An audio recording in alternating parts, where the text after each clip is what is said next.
Matt, did you drive the Corvette over there? Because it used to be in the back of the barn. Yeah, no, I did. I pushed it. We got it outside so we could wash out the engine bay with a power washer. Got it all clean and pretty because today we may be sticking. Oh, I knocked it over. Oh gosh. Okay, let's head it. We might be sticking the LT5 in the car. I don't know why I said might be, because we are.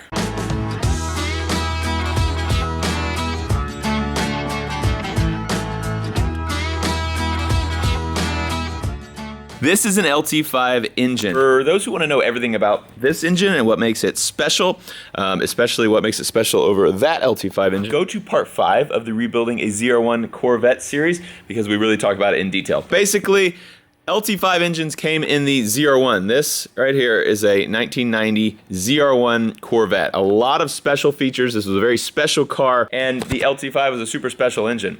The regular Corvettes, there are basically two models. You can get a regular Corvette, which had 245 horsepower, or you can get the LT5 Corvette, the ZR1 Corvette, that had the LT5 and made 375 horsepower. So almost twice as much horsepower. And this engine was crazy. It's all aluminum, which the other ones were iron blocks. So it also has these big heads on it. They are dual overhead cams. Super unique, super weird.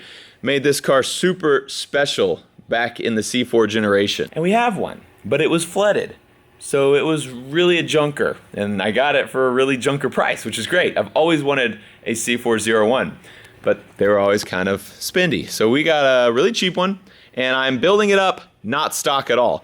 So that engine, stock LT5 engine, 375 horsepower. But it probably only has actually 175 horsepower right now because they've had a lot of problems with it. This one, also an LT5, but completely rebuilt, board. It's got a bunch of extra stuff. It's all ported, different cams, super awesome.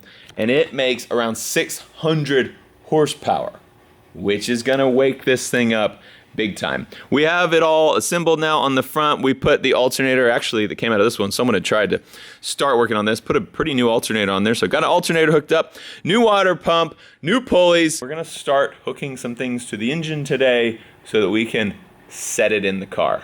I'm so pumped because this thing has been a roller for probably about a month now, and I'm ready for it to have an engine in it once again. These are our long tube headers. They're from Stainless Works, and we're gonna try to put them on the engine and then put the engine with the headers in here, just because it's a pain in the butt trying to get to all the bolts when the engine is in the car.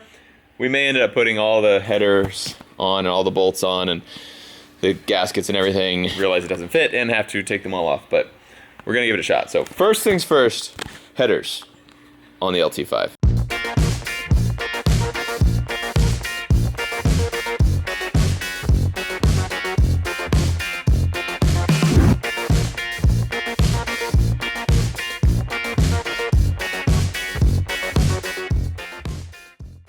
Okay, headers on, blah, blah, blah, blah, blah, blah, blah, blah, blah. Yeah, it's gonna be kind of loud. We got them all bolted on, and we still are not sure if it's gonna fit in there. But before we actually test it and try to put it in, we need to put something else on. This is our flywheel, putting a flywheel on and then a clutch. Oh, flywheel sits right here on the back of the engine. It keeps the momentum up, gets you between your cylinders firing. It also has gear right here for the starter hookup. That's how you start the engine. And then it's going to integrate with all of our clutch system, which will be right off the back of it.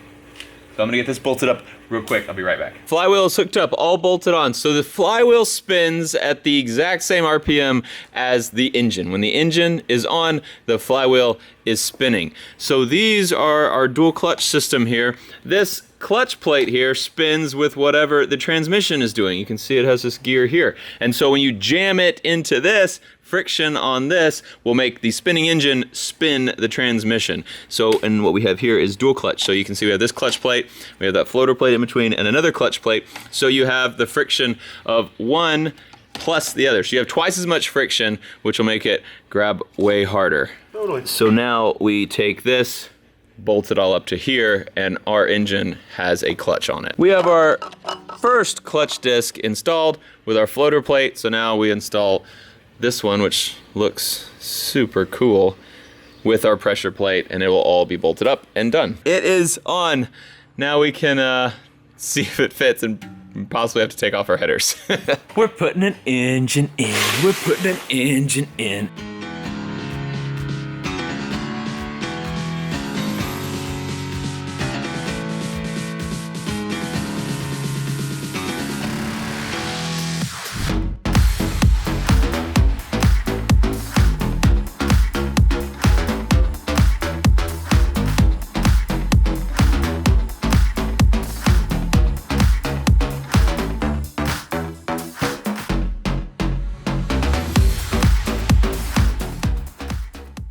We just got the motor mounts put in. There's just 2 studs that go down and a nut that goes on each one, and it took us forever to get them lined up, but just got them lined up. We're gonna take tension off this thing and we can pull the chain off and good to go, right? Headers are still on. And the headers are still on. We didn't have to take the headers off and then put the motor in and then put the headers back on while it's in the car, which is awesome because those bolts are hard enough to do out of the car. All right, let her down. All right. Looking good. Oh yeah. We got an engine in there, boys. Ooh, pretty, pretty, pretty. All those heads are ported. Yes, so good. And everything on this engine was this color. The engine is aluminum, so this is all bare aluminum here, and that's how it was from the factory. These are aluminum too, but they're actually painted aluminum color.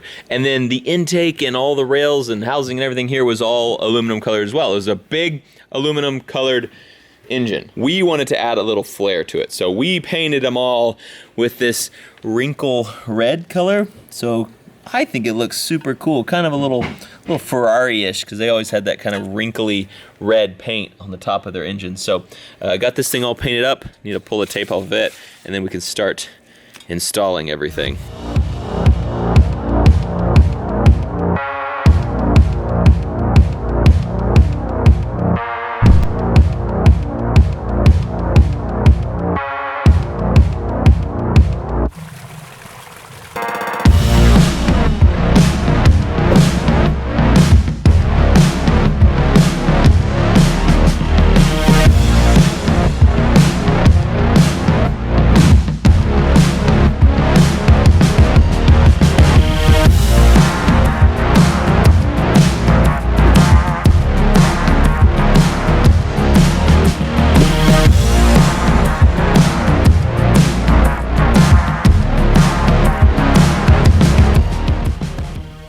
Okay, so we have the injector housing, kind of the intake runners here.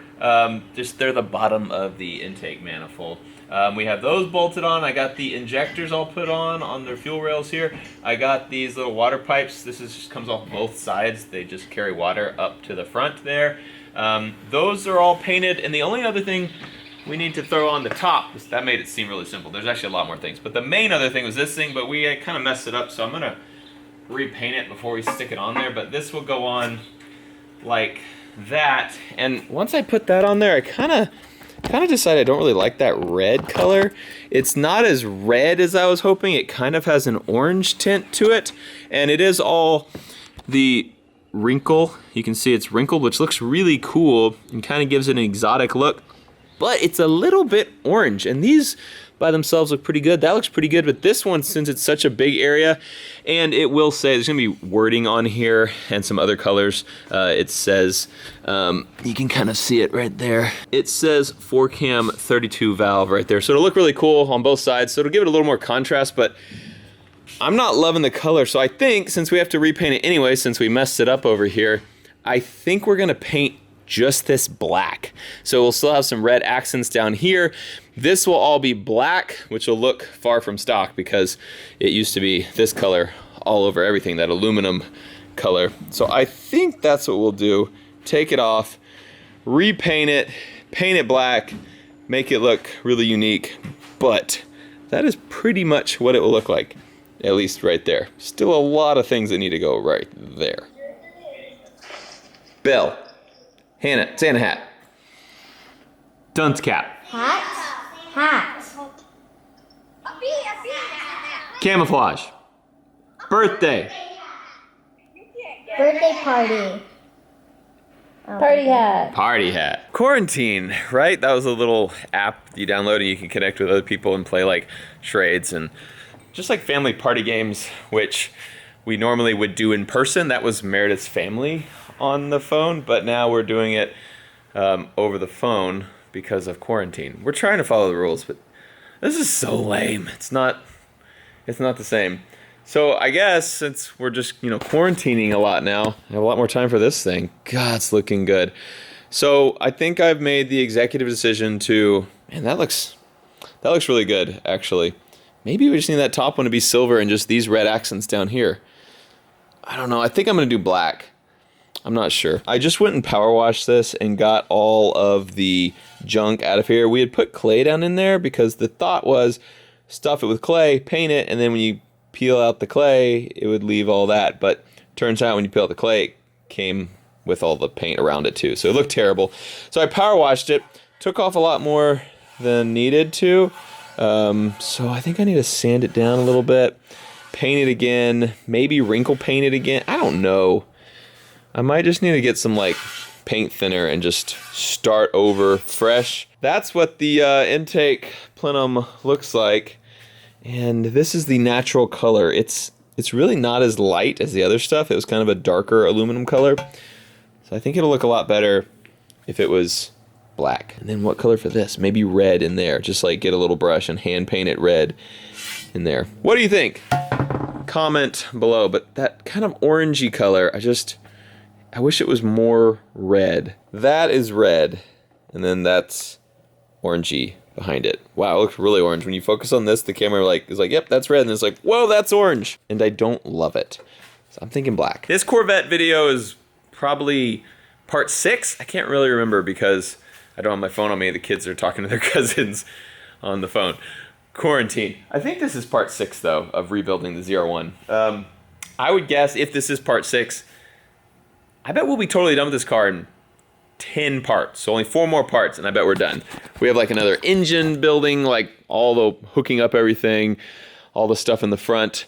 We have obviously interior build going in. Then we have the outside of the car, like wrapping or painting or whatever I decide to do. And then another video with just like the finishing touches.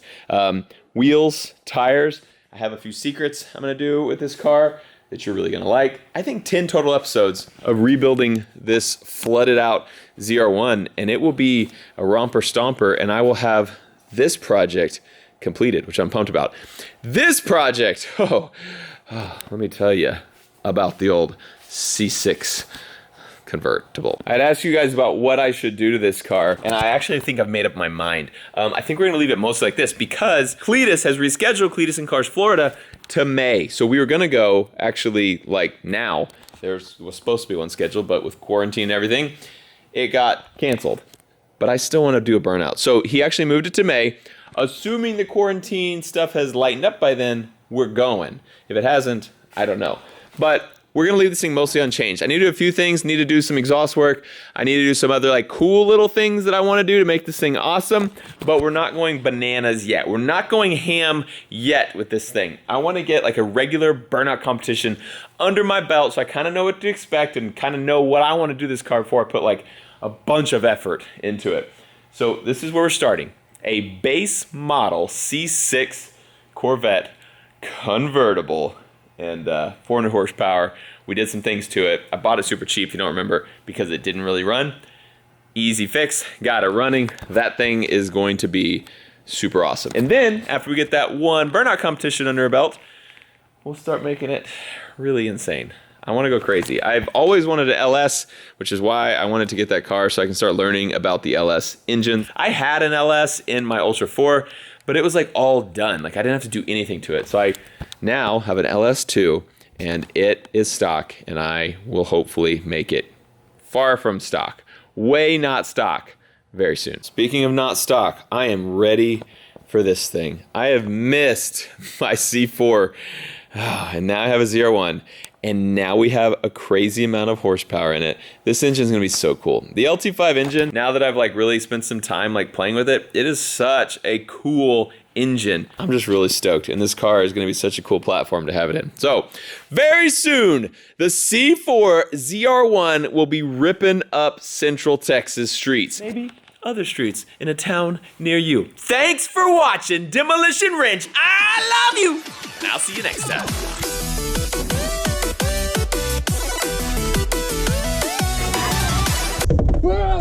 Oh. Hey, what camera is that? Number... Shut up! Don't tell Mayor.